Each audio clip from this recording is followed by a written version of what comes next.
मित्रांनो, तुमचं स्वागत आहे। महाराष्ट्रामध्ये एक खूप मोठी प्रचलित म्हण आहे, यार तुझी तर काय चांदीच झाली। आणि ही म्हण आत्ता खरं अक्षरशः कुठं तर खरं होताना वाटायला लागलंय। कारण आज 18 डिसेंबर 2025 चा डेटा जर बघितला तर सिल्वर एमसेक्स फ्युचरचा रेट आहे 2,05,000च्या टप्प्यावरती आहे। मित्रांनो, सिल्वर आज जर मार्केटमध्ये घ्यायचं म्हणलं तर 2,05,000 रुपये प्रति किलो रेट आहे। आणि चांदीमध्ये 1 जानेवारी 2025 पासून आज 18 डिसेंबर पर्यंत जर बघितलं तर जवळपास 130% रिटर्न दिलेत। 130% रिटर्न म्हणजे इतके रिटर्न सोन्यानं देखील दिले नाहीत, ना स्टॉक मार्केटने दिले, ना अमेरिकेच्या मार्केटने दिले, ना बिटकॉईनने हे रिटर्न दिले। मित्रांनो, माझ्या माहितीनुसार 2025 हे आत्तापर्यंत 130% रॅली देणारं कोणत्याही असेट क्लास पैकी बेस्ट असेट क्लास आहे। आजपर्यंत अशा कोणत्याही असेट क्लासनं 1 वर्षामध्ये 130% पेक्षा जास्तीचे रिटर्न दिले नाहीत। आजचा विषय आहे मित्रांनो, व्हिडिओ पाहिल्यानंतर तुम्हाला एकदम स्पष्ट कळेल गोल्ड आणि सिल्वरमध्ये नेमकं काय चाललंय आणि पुढे काय होऊ शकतं। कुठे जास्त पैसा लावायचा, हा प्रश्न कसा सोडवायचा हे समजून घ्यायचं असेल तर आज मी जो व्हिडिओ बनवत आहे, या व्हिडिओमध्ये जी माहिती सांगत आहे ही तुम्ही शेवटपर्यंत काळजीपूर्वक बघा आणि तुमचं चांदीच्या बद्दल मनामध्ये असणारे सर्व प्रश्न, येणाऱ्या दिवसात चांदी कुठपर्यंत नेमकी जाऊ शकते, चांदीमध्ये करेक्शन येणार की नाही, आणि मला जर चांदीमध्ये आता इन्व्हेस्टमेंट करायचं असेल तर हा टाइम योग्य आहे की नाही, हे सगळं मी इन डिटेलमध्ये आज या व्हिडिओमध्ये सांगत आहे। मित्रांनो, एक गोष्ट लक्षात ठेवा, गोल्ड आणि सिल्वर हे काही रॉकेट नाही, ते रोजच वर जाणार नाही, पण हे एक असा असेट क्लास आहे ज्या ज्या वेळेला ग्लोबल मार्केटमध्ये अनिश्चितता तयार होते त्या प्रत्येक वेळेला या असेट क्लासनं आउट परफॉर्म करण्याचं काम केलंय आणि आता देखील सध्याला तेच होतंय।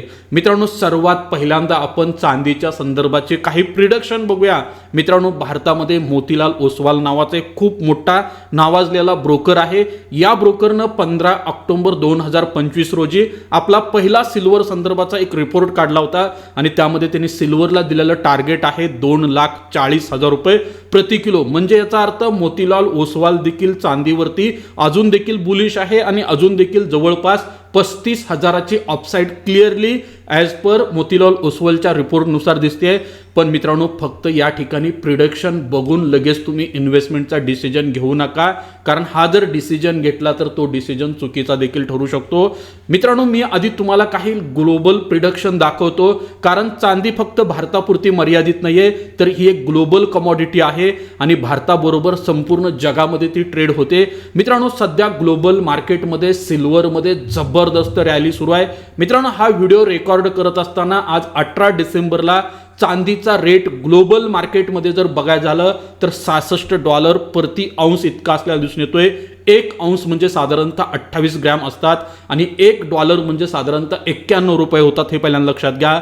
हे जर कन्वर्ट केलं तर जवळपास 2,05,000च्या पुढे हा आकडा आज जात आहे। मित्रांनो, $66 प्रति औंस हा आकडा खूप महत्त्वाचा आहे, हा लक्षात ठेवा, कारण आपण आता प्रिडिक्शन समजून घेणार आहे। मित्रांनो, मोठ्या ग्लोबल बँकांनी 2026 साठी चांदीसाठी जे प्रिडिक्शन केलं आहे हे सर्वप्रथम मी तुम्हाला सांगतो। सिटी ग्रुप असेल, बँक ऑफ अमेरिका असेल, HSBC असेल, या मोठ्या जागतिक बँकांनी 2026 साठी जे टार्गेट दिलेत ना, ती खूप मोठी असलेली दिसून येते। सगळ्यात जास्त जे टार्गेट जे दिलं आहे ते बँक ऑफ अमेरिकेनं दिले, $65 दिलं होतं आणि आज 18 डिसेंबरला जर बघितलं तर जवळपास $66 चांदी ट्रेड करते। याचा अर्थ बँक ऑफ अमेरिकेचं जे टार्गेट आहे ते आलेलं आहे। दुसऱ्या बाजूला सिटी बँक जे आहे किंवा सिटी ग्रुप आहे त्यांनी $43चं टार्गेट दिलंय। याचा अर्थ असा होतो मित्रांनो, एक ग्लोबल प्रिडिक्शन जर काढलं, मिनिमम $43 मॅक्झिमम $65 ही रेंज आहे। पण मित्रांनो, मी या ठिकाणी एक गोष्ट परत एकदा तुम्हाला सांगतोय, फक्त प्रिडिक्शन वरून कोणतंही गुंतवणुकीचं डिसिजन घेऊ नका, हे खूप मोठे मूर्खपणाची गोष्ट ठरू शकते। प्रिडिक्शन फक्त सांगतात की मार्केटचा सेंटिमेंट कोणत्या दिशेला जातोय, सेंटिमेंट हा एक महत्त्वाचा फॅक्टर असतो, पण आपल्याला इन्व्हेस्टमेंटचा निर्णय घ्यायचा असेल तर काही गोष्टी समजून घेणं गरजेचं आहे। चांदी इतकी का वाढत आहे, पूर्वी इतिहासात अशी तेजी आली होती का, आणि इतिहासामध्ये चांदीमध्ये क्रॅश देखील आला होता का, आणि त्यावेळची कारणं आज लागू आहेत का, ह्या सगळ्या गोष्टी आपल्याला मित्रांनो या ठिकाणी समजून घ्यायच्या आहेत। मित्रांनो, ह्या सगळ्या गोष्टी सोप्या सरळ मराठी भाषेमध्ये मी तुम्हाला पुढील काही मिनिटामध्ये समजावून सांगण्याचा प्रयत्न करणार आहे। त्या संदर्भाचा खूप महत्त्वाचा डेटा देखील तुमच्यासोबत शेअर करणार आहे। मित्रांनो, इन्व्हेस्टमेंट करायचं जे आहे ती इन्व्हेस्टमेंट विकून टाकायचं याचा निर्णय जर घ्यायचा असेल तर हा व्हिडिओ मला वाटतं की तुमच्यासाठी खूप मोठ्या प्रमाणात मदत करेल। पण फक्त हा व्हिडिओ बघून कोणताही निर्णय घेऊ नका, त्यासाठी तुमच्या पर्सनल फायनान्शियल ॲडवायझर सोबत एकदा डिस्कस करा आणि त्यानंतरच हा निर्णय घ्या। मित्रांनो, मागील 65 वर्षाच्या सिल्वरची प्राइस रेंज जर बघितली, त्याची हिस्ट्रीचा अभ्यास केला तर एक गोष्ट लक्षात येते। मित्रांनो, मी माझ्या स्क्रीनवर तुम्हाला एक चार्ट दाखवतोय, पाठीमागच्या 65 वर्षाच्या सिल्वर प्राइसचा हा चार्ट आहे। मित्रांनो, या चार्टवरती तुम्हाला दोन ठिकाणी एक मॅसिव्ह बुलरन तयार झालेला दिसेल। पहिला आहे 1980 ला। मित्रांनो, चांदी जवळ $47 पर औंसला गेला होता आणि त्यानंतर एक मेजर करेक्शन आलं आणि डायरेक्ट हा रेट आला होता $5 ते $6 वरती। त्यानंतर परत एकदा 2011 ला इतिहासाची पुनरावृत्ती झाली, परत एकदा चांदी $47 ला पोहोचलं आणि तिथून परत पुढील काही महिन्यामध्ये करेक्शन होऊन चांदी जवळपास $13-14 ला येऊन पोहोचली होती। पण मित्रांनो, पाठीमागच्या काही दिवसाचा जर विचार केला, विशेषतः 2025 मध्ये चांदी आता परत एकदा 48 हिस्टॉरिकल एक ब्रेकआउट देऊन ही चांदी आता डिसेंबरमध्ये जवळपास $66 ला पोहोचलेली दिसून येते। मित्रांनो, या चार्टमध्ये क्लिअर तुम्हाला दिसते मार्केटमध्ये कशा पद्धतीचं चांदीमध्ये बुलरन सुरू आहे। चला मित्रांनो, 1980 मध्ये नेमकं काय घडलं होतं हे पहिल्यांदा समजून घेऊया। 1980 मध्ये हंट ब्रदर्स यांनी सिल्वरमध्ये खूप मोठा गेम केला होता आणि त्यामध्ये त्यानंतर सिल्वरमध्ये मोठा क्रॅश आला होता। नाव होतं HL हंट। 1970च्या दशकात अमेरिकेत इन्फ्लेशन खूप मोठ्या प्रमाणात वाढलं होतं। या तीन भावांनी ठरवलं की आपण उधार पैशाच्या आधारावरती लेव्हरेज वापरून चांदीमध्ये खरेदी करू। त्यांनी इतकी मोठ्या प्रमाणात चांदी केली, ते सर्वात मोठे बायर होते। परिणामी $6 चांदीचा रेट डायरेक्ट $50 पर्यंत जाऊन पोहोचला। एक जबरदस्त बुल रन तयार झालं। पण याच वेळेला रेग्युलेटरच्या गोष्ट एक लक्षात आली, त्यांनी असं सांगितलं की बाबा इथून पुढं बॉरोड मनीच्या साह्यानं कुणालाही चांदी खरेदी करता येणार नाही आणि त्यानंतर लेव्हरेज थांबवण्यात आलं आणि मग काय झालं, उधार पैसा मिळणं बंद झालं। पुढं चांदीची खरेदी थांबली, डिमांड देखील कमी झाली, सप्लाय ठीकठाक होता, पण मित्रांनो प्राइस क्रॅश व्हायला सुरुवात झाली आणि एका दिवसात त्यावेळेला चांदीचा भाव $20 वरून $11 वरती आला होता। म्हणजे 50% कॅपिटल एका दिवसात वाईप आउट झालं होतं, हे पहिल्यांदा लक्षात घ्या। त्यामुळे तुम्ही जर रिटेल इन्व्हेस्टर असाल आणि तुम्ही जर हे सध्या चालू असलेलं चांदीचं बुल रन बघून जर चांदीमध्ये इन्व्हेस्टमेंट करणार असाल तर मला वाटतं की तुम्ही वेळेत सावध होणं गरजेचं आहे। मित्रांनो, अजून एक गोष्ट या ठिकाणी खूप महत्त्वाची आहे। मित्रांनो, आज 2025चा जर विचार केला तर नेमकं काय सुरू आहे। मित्रांनो, वॉरन बफेट सारख्या मोठ्या गुंतवणूकदारांनी देखील चांदीमध्ये गुंतवणूक केली होती आणि त्या चांदीमधील गुंतवणुकीमध्ये चांगलं प्रॉफिट बुक करून देखील त्यांनी बाहेर पडले। पण मित्रांनो, त्यांनी एक गोष्ट केली होती, जवळपास जगाच्या एकूण चांदीच्या सप्लायपैकी 25% चांदी 6 ते 8 महिन्यामध्ये वॉरन बफेटनं एकत्रित केली होती आणि त्यानंतर जवळपास $500 मिलियन प्रॉफिट कमवून सर्व चांदी विकून टाकली। वॉरन बफेटनं लोला चांदी बाय केली होती, हायला विकली होती। मित्रांनो, 2011 मध्ये चांदी $48 ला गेली होती। 2011चा जर विचार केला तर त्यावेळेला चांदीमध्ये जी वाढ झाली होती त्याच्या पाठीमागं 2 ते 3 कारण होते। सर्वात पहिलं कारण होतं मित्रांनो युरोझोन संकट। युरोपमधील अनेक देश अडचणीत होते, ग्रीक असेल, आयर्लंड असेल, पोर्तुगाल असेल, इटली असेल, स्पेन असेल, लोकांना भीती वाटत होती हे देश दिवाळखोरीत निघतील, या देशांची करन्सी कोसळेल। त्यामुळे लोकांनी सेफ हेवन म्हणून गोल्ड आणि सिल्वरमध्ये गुंतवणूक करायला सुरुवात केली होती। त्याचबरोबर अमेरिकेतील फेडरल बँकेनं व्याजाचे दर जवळपास 0% वर आणून ठेवण्याचा निर्णय घेतला होता आणि यामुळे देखील मोठ्या प्रमाणात त्यावेळेला या प्रिसायसेस मेटलमध्ये इन्व्हेस्टमेंट झाली होती।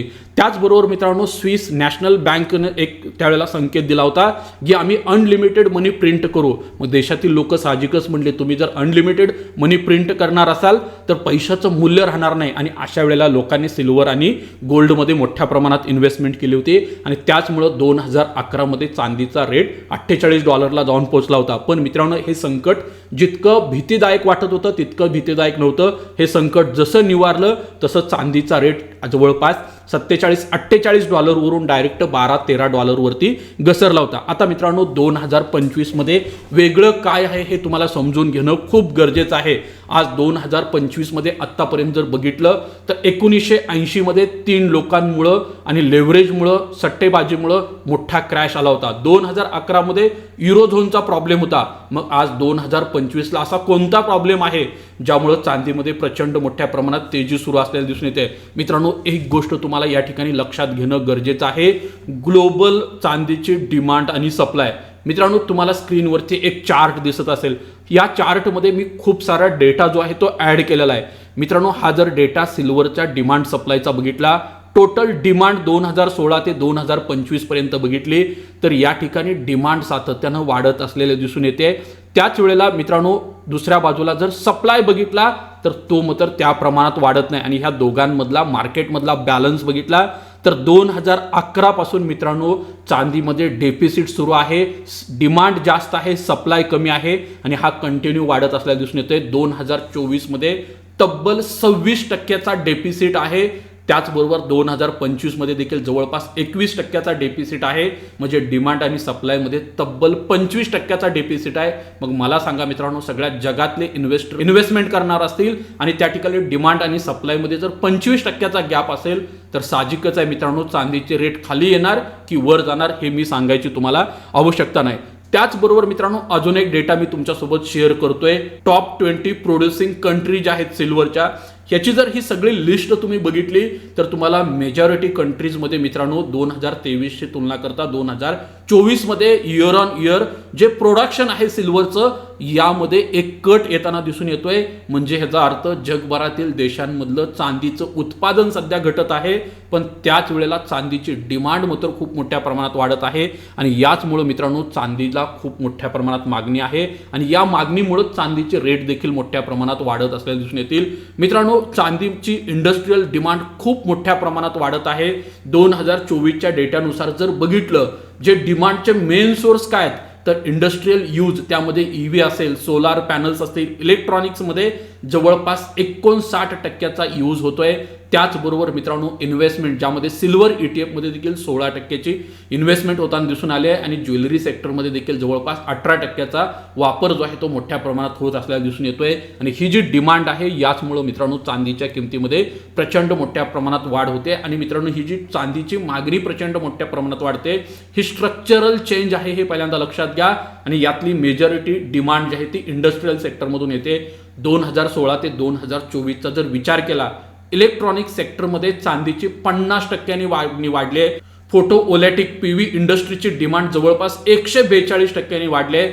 त्याचबरोबर मित्रांनो कॉइन असतील, बार डिमांड देखील सिल्वरमध्ये मोठ्या प्रमाणात वाढत असलेले दिसून येते आणि याचमुळे चांदीच्या किमती वाढत आहेत. मित्रांनो, आता 2030 साठी चांदीचं काय आउटलुक आहे हे समजून घेणं गरजेचं आहे. मित्रांनो बघा, हे आउटलुक समजून घेत असताना तुम्हाला डिमांड साईड आणि सप्लाय साईड दोन्ही बाबी विचारात घ्याव्या लागतील. मित्रांनो, पुढल्या 3 ते 4 वर्षामध्ये चांदीची खूप मोठ्या प्रमाणात सप्लाय वाढेल असं कुठलंही चिन्ह पूर्ण जगामध्ये कुठंही नाही, पहिल्यांदा लक्षात घ्या. म्हणजे याचा अर्थ ग्रीन लाईन सप्लाय जो आहे तो स्टेबल राहणार आहे.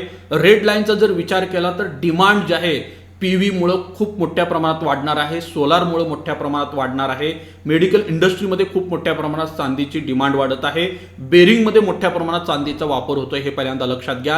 आणि त्याचमुळे 2030चा जर विचार केला तर हा जो चांदीचा ट्रेंड आहे हा असाच आपल्याला पॉझिटिव्ह राहणं अपेक्षित आहे हे पहिल्यांदा लक्षात घ्या. मग मित्रांनो, सिल्वरमध्ये इन्व्हेस्टमेंट करायची का हा प्रश्न तुमच्या आणि माझ्यासाठी खूप महत्त्वाचा आहे. मी तुम्हाला विकत घ्या किंवा विका असं काहीही सांगणार नाही. हा निर्णय सर्वस्व तुमच्यावर अवलंबून आहे. तुमच्या फायनान्शियल ॲडवायझरशी बोलून तुम्ही हा निर्णय घेऊ शकता. मला फक्त तुमच्यासमोर चांदीच्या संदर्भाची सर्व माहिती सांगायची आहे. पण मित्रांनो, आपला पोर्टफोलिओ जो आहे तो ऑलवेज डायव्हर्सिफाय असणं गरजेचं आहे. ज्या पोर्टफोलिओमध्ये स्टॉक्स देखील असणं गरजेचं आहे, US मार्केटमधले स्टॉक्स देखील असणं गरजेचं आहे, गोल्ड सिल्वरचं देखील वेटेज असणं गरजेचं आहे, त्याचबरोबर ETFचं देखील वेटेज असणं गरजेचं आहे. आणि मित्रांनो, हे जर तुम्ही प्रॉपर डायव्हर्सिफिकेशन केलं तर ऑटोमॅटिक तुमची रिस्क देखील बॅलन्स होते. मित्रांनो, तुम्ही अजूनपर्यंत तुमचा पोर्टफोलिओ सुरू केला नसेल, अजूनपर्यंत तुम्ही SIP सुरू केली नसेल, अजूनपर्यंत तुम्ही म्युच्युअल फंडमध्ये अकाउंट ओपन करून इन्व्हेस्टमेंटला सुरुवात केली नसेल आणि तुम्हाला वाटत असेल मला गोल्ड आणि सिल्वर मोठ्या प्रमाणात खरेदी करायचा आहे, पण कोणत्या लेवलला खरेदी करू, किती प्रमाणात खरेदी करू हे समजत नाही, तर मित्रांनो तुम्ही मला कधीही कॉल करू शकता. मी तुम्हाला या संदर्भात पूर्ण मार्गदर्शन करेल. त्याचबरोबर मित्रांनो, सिल्वरमध्ये इन्व्हेस्टमेंट करण्याचं टायमिंग काय आहे मित्रांनो परफेक्ट टायमिंग कोणालाही सांगता येणार नाही. मी वैयक्तिकरित्या सिल्वरला ट्रॅक करण्यासाठी किंवा कोणत्याही असेट क्लासला ट्रॅक करण्यासाठी एक टेक्निकल इंडिकेटर यूज करतो. 200 डे मूव्हिंग ॲव्हरेज मी यूज करतो.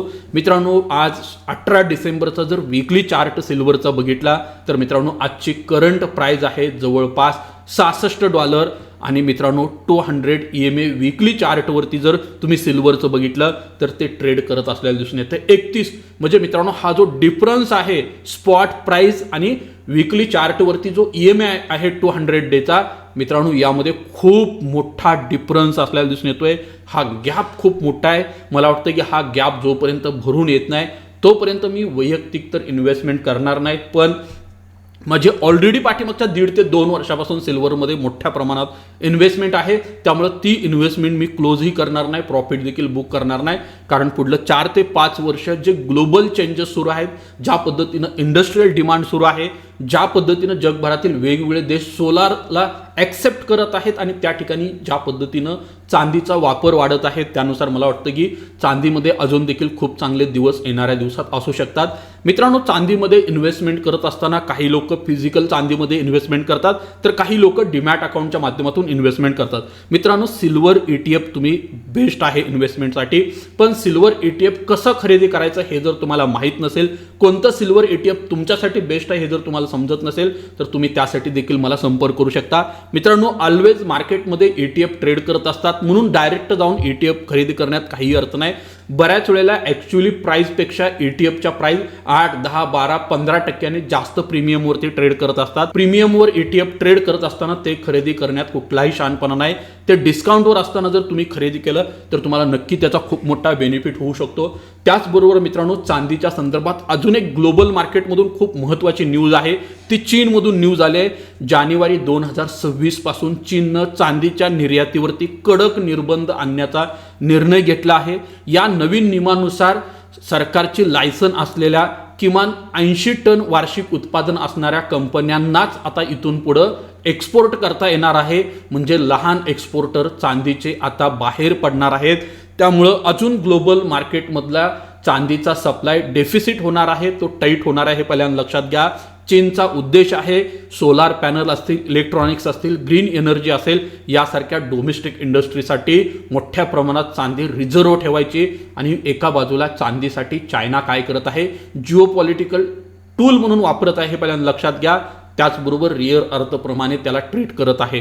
मित्रांनो जागतिक बाजारात ऑलरेडी चांदीची खूप मोठ्या प्रमाणात डेफिसिट आहे आणि त्यात जर चायनाने या पद्धतीनं जर सप्लाय रोखला तर मला वाटतं की अजून येणाऱ्या दिवसामध्ये 2026 मध्ये चांदीची चकाकी जी आहे ती सोन्यासारखी काय करू शकते, झळाळीस घेऊ शकते. त्याचबरोबर JP मॉर्गन सारख्या एका मोठ्या ब्रोकरेज हाऊसनं देखील सांगितलंय मार्केटमध्ये चांदीची खूप मोठ्या प्रमाणात शॉर्टेज आहे आणि इवन JP मॉर्गन देखील या असेट क्लासवरती बुलिश असल्याला दिसून येतंय. मित्रांनो US कॅनडामध्ये देखील खूप मोठ्या प्रमाणात सध्या सिल्वर कॉईन आणि सिल्वर बारची टंचाई दिसते आणि मित्रांनो येणाऱ्या दिवसात ही समस्या चांदीला नवीन लकाकी देण्याचं काम करेल असं मला वाटतंय. पण या व्हिडिओमध्ये मी तुम्हाला खूप साऱ्या गोष्टी समजावून सांगितल्या आहेत. अजून कोणत्या नवीन विषयावरती जर तुम्हाला आपल्या YouTube चॅनलला व्हिडिओ बघायचा असेल तर नक्की कमेंट्स करा. मी तुमच्यासाठी एक जबरदस्त व्हिडिओ त्या विषयावरती देखील बनवेल. मित्रांनो व्हिडिओ बनवण्यासाठी, रिसर्च करण्यासाठी, एडिटिंगसाठी खूप टाईम लागतो, वेळ लागतो. त्यामुळं तुम्हाला यासाठी रिवॉर्ड देणं गरजेचं आहे. रिवॉर्ड तुम्ही कशा पद्धतीने देऊ शकता, आपल्या YouTube चॅनलला सबस्क्राईब करू शकता. हा YouTube चॅनल जास्तीत जास्त मराठी बांधवांपर्यंत शेअर करू शकता. त्याचबरोबर नोटिफिकेशन देखील ऑन करून ठेवा म्हणजे व्हिडिओ अपलोड केल्यानंतर लगेच तुमच्यापर्यंत पोहोचेल. मित्रांनो नवीन व्हिडिओमध्ये लवकरच भेटू. तोपर्यंत जय हिंद, जय भारत.